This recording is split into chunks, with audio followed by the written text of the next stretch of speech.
Salut tout le monde, c'est Sou, j'espère que vous allez bien.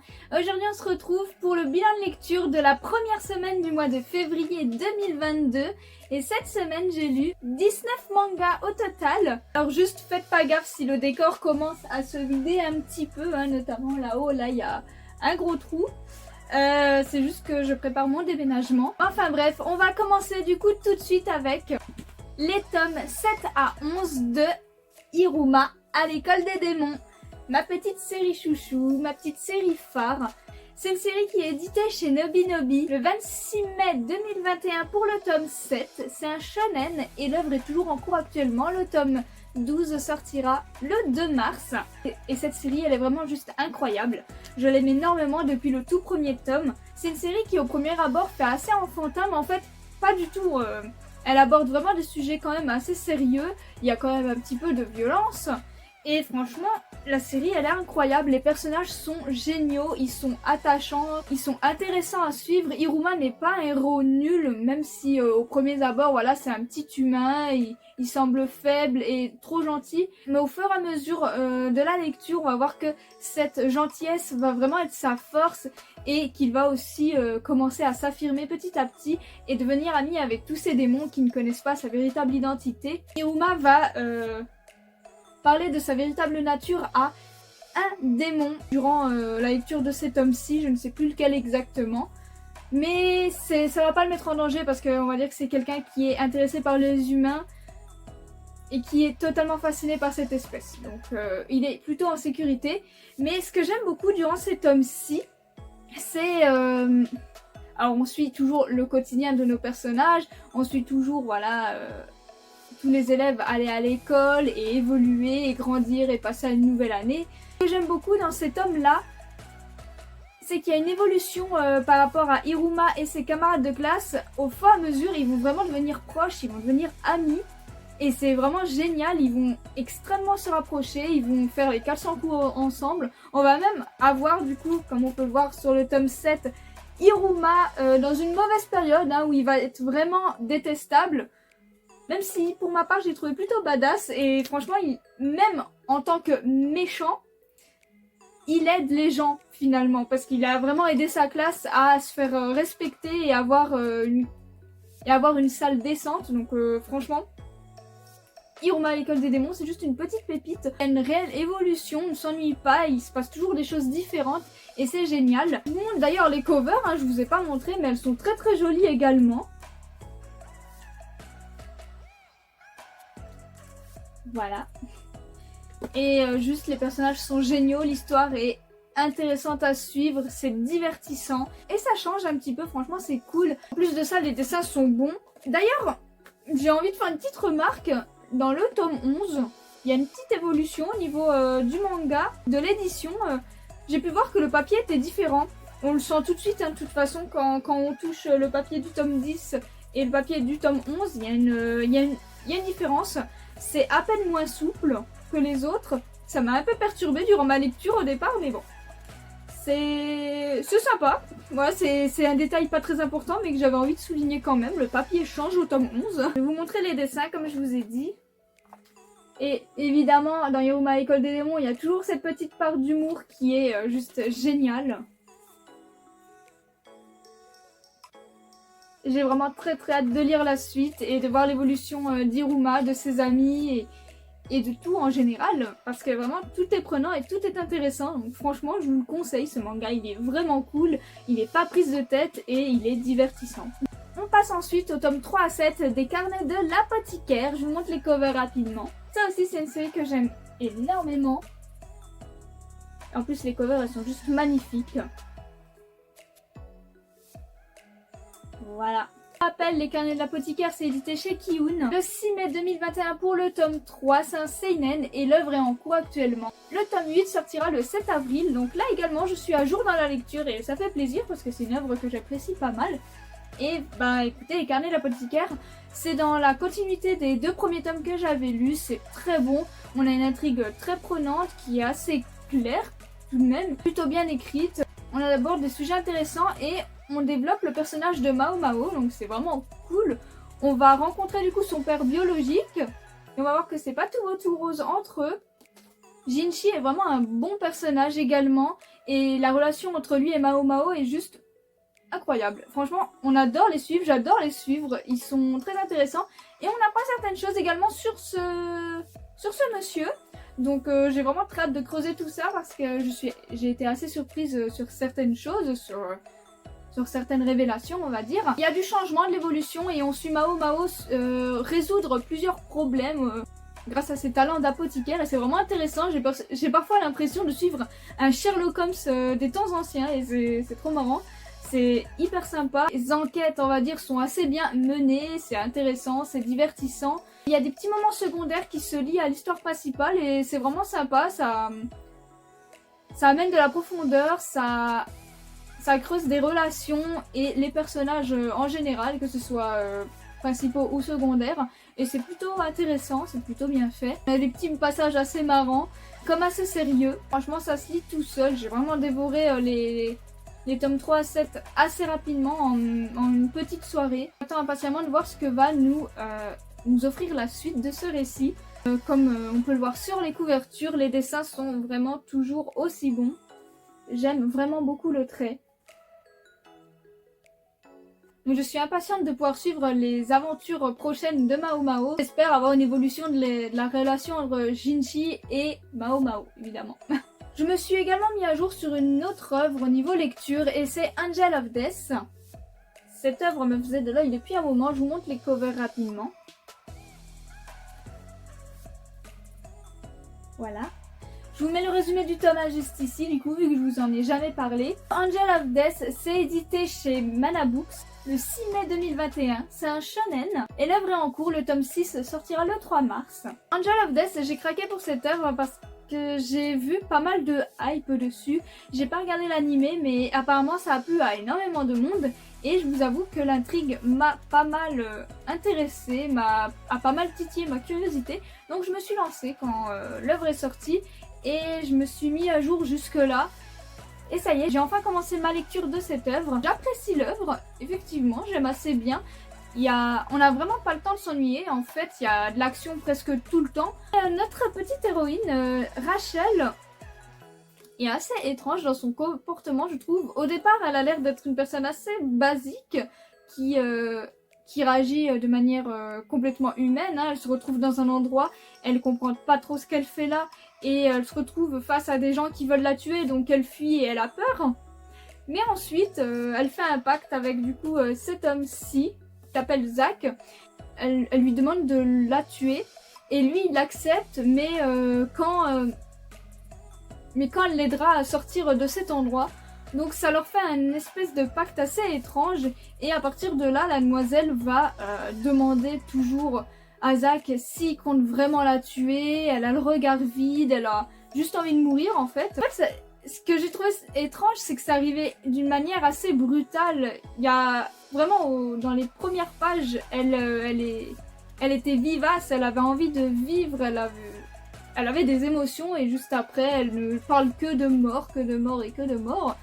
C'est assez déprimant, c'est même parfois un petit peu lourd, hein, parce que elle demande assez souvent à Zach s'il compte bien tenir sa promesse. C'est bon, il n'y a pas besoin de le répéter 1000 fois, il a dit oui, et on comprend bien qu'il aime pas les mensonges et qu'il tient ses promesses. Donc arrête de lancer le sujet à chaque fois, c'est lourd. Mais sinon, leur relation, bien qu'assez étrange et assez précipitée, marche plutôt bien. On a un duo assez atypique, hein, j'ai envie de dire, mais qui marche plutôt bien. Après, il y a beaucoup de mystères du coup sur cet endroit. On sait pas trop ce que c'est, pourquoi c'est là, pourquoi ils sont là. Et je pense que au fur et à mesure de la lecture, ça va se dénouer, hein, tous ces petits mystères. Mais on est un petit peu perdu au départ, comme notre héroïne quand elle se réveille finalement. Le personnage de Zach est, dans ses premiers tomes, bien plus développé que Rachel finalement, ce qui est assez étonnant vu que c'est principalement Rachel qu'on suit. C'est pas plus mal, hein, c'est intéressant d'en savoir plus sur Zach. Il a vraiment pas eu une vie facile, et c'est assez triste de lire son passé. Ainsi que le passé des méchants finalement, parce qu'à chaque ennemi on va avoir un petit peu leur passé, donc c'est cool d'avoir un vrai développement de chaque personnage qu'on croise. Et finalement c'est Rachel qui est le moins développée pour l'instant, on est un petit peu perdu sur ce personnage, et j'ai hâte qu'on la creuse un peu plus pour pour en savoir plus sur elle, hein, tout simplement parce qu'on voit qu'elle a des petites parts assez étranges au fond d'elle et j'ai envie de creuser tout ça parce qu'elle a pas l'air si sage que ce qu'on pourrait croire, ou je ne sais pas trop, hein, j'ai pas vu l'animé, j'ai rien vu à part lu... J'ai juste lu ces 5 premiers tomes, hein, donc j'en sais pas plus pour le moment. Je suis assez intriguée par Rachel, par son passé et par le pourquoi elle est là, et juste qu'elle est cet endroit, hein, tout simplement. Mais sinon, ouais, j'aime plutôt bien l'histoire, donc j'ai hâte de voir la suite, de voir comment ça va se dérouler, et de creuser un petit peu tout cet univers qui nous est proposé. Et puis les dessins ne sont pas si mal, alors c'est pas les meilleurs du monde, hein, mais ça reste pas mal. Bon, il y a des passages quand même assez gore, hein, j'ai envie de dire. Il y a beaucoup de violence, hein. C'est principalement des tentatives de meurtre et des bastons. Donc c'est vrai qu'on n'a pas vraiment le temps de s'ennuyer, hein, parce que ça arrive assez vite à chaque fois. Mais voilà, c'est plutôt joli, assez simpliste à certains moments, mais ça reste joli en général. J'aime plutôt bien.